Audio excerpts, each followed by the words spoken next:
আজিৰ ভিডিঅ'টো অলপমান ইউনিক হ'বলৈ গৈ আছে কাৰণ আজি মই আপোনালোকক মোৰ জীৱনত প্ৰথমটো 10,000 টকা কেনেকৈ ইনকাম কৰিছিলোঁ সেই বিষয়ে ক'ম অলপ। যদি আপুনিও মোৰ দৰে আণ্ডাৰ 18 এজৰ ল'ৰা আৰু আপুনিও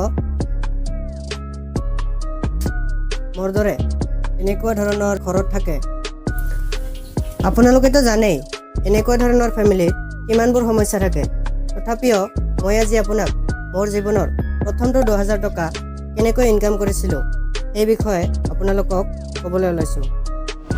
চাওক, আমাৰ দৰে পৰিয়ালবোৰৰ হাতত ইমান টকা নাথাকে যে দেউতাকৰ পইচাৰে কিবা এটা আৰম্ভ কৰিব পাৰি।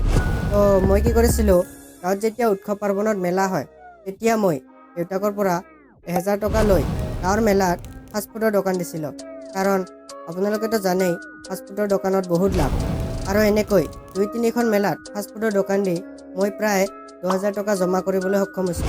এইখিনি কৰি আপোনালোকে 10,000 টকাটো ইনকাম কৰিব, কিন্তু এই 10,000 টকাটোক 30,000 বা 40,000 কেনেকৈ কৰিব সেই বিষয়ে যদি আপোনালোকক ভিডিঅ' লাগে তেনেহ'লে এই ভিডিঅ'টোৰ কমেণ্ট বক্সত আপোনালোকে জনাবলৈ নাপাহৰিব। আৰু যদি ভিডিঅ'টো ভাল পালে লাইক কৰিব আৰু চেনেলটো ছাবস্ক্ৰাইব কৰিবলৈ নাপাহৰিব।